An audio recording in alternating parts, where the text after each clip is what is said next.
Have you ever heard the term tip of the iceberg? You know that icebergs are mostly underwater, their immense bulk hidden beneath the water. But why is that so? Well, the density of pure ice is less than that of seawater. Usually only 1/9 of the volume of an iceberg is above the water. The shape of the underwater portion is difficult to discern by looking at the above surface portion. This has led to the expression, tip of the iceberg. Here are some things you might not know about the icy islands. The life of an iceberg begins many thousands of years before it reaches the ocean. Unlike sea ice or pack ice, which form when the ocean freezes, glaciers are made of fresh water.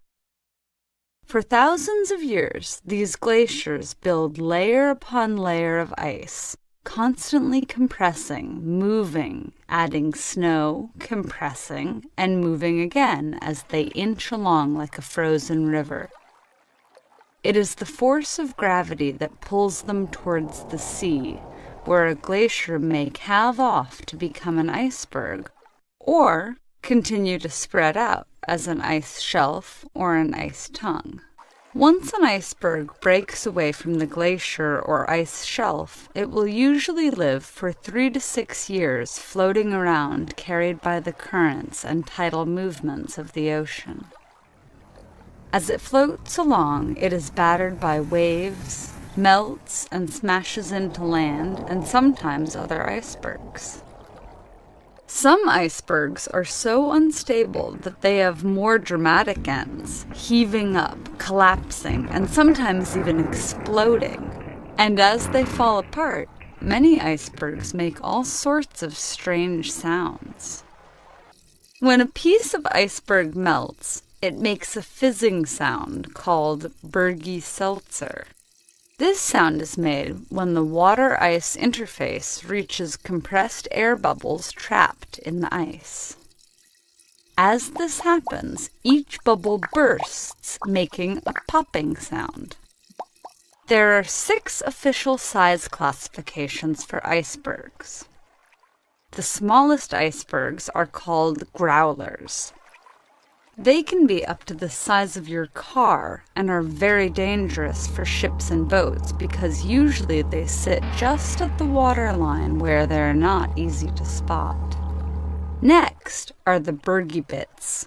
Yes, that is their scientific name, which can be up to the size of your home. The other 4 sizes are small, medium, large, and very large. So just how big is a very large iceberg?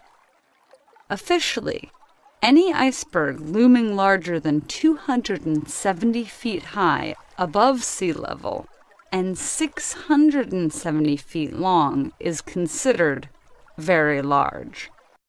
That's 27 stories of looming blue ice. And how do icebergs get that blue color anyways? When snow on the glacier is compressed over many hundreds of years, the weight of the snow forces the air bubbles out of the ice, creating pure ice with very little air trapped inside. This compression is seen when the glacier calves, creating a blue iceberg. An iceberg that has not experienced as much compression and has a large amount of air and surface edges reflects light as white. Although they form in far northern or southern areas, icebergs can float thousands of miles. An iceberg from the Arctic floated as far south as Bermuda.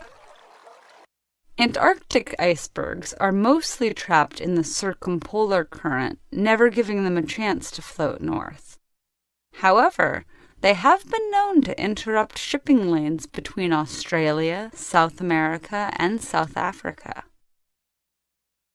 For all their traveling, many people think that these slabs of ice are barren of life. But these seemingly sterile ice slabs also harbor their own complex ecosystems, and they shape the ecosystems that they pass through. They become mobile floating ecosystems. Even in the coldest seas, icebergs are always melting at least a little bit. This melting has a major impact on the ocean around an iceberg. The fresh water from the berg creates a pool of fresh water that can extend a nautical mile away from the iceberg. This water is colder than the surrounding seawater, and the temperature variation creates thermal currents in the vicinity of the iceberg. Life thrives on and around an iceberg.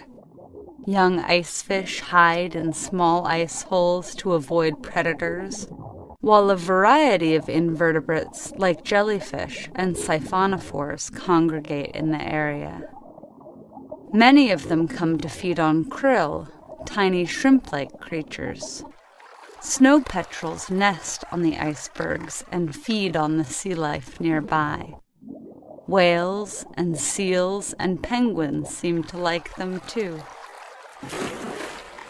And even now that you know all this, we're still at the tip of the iceberg. There are all sorts of things we don't know about icebergs. Perhaps you'll be the one to see a little deeper.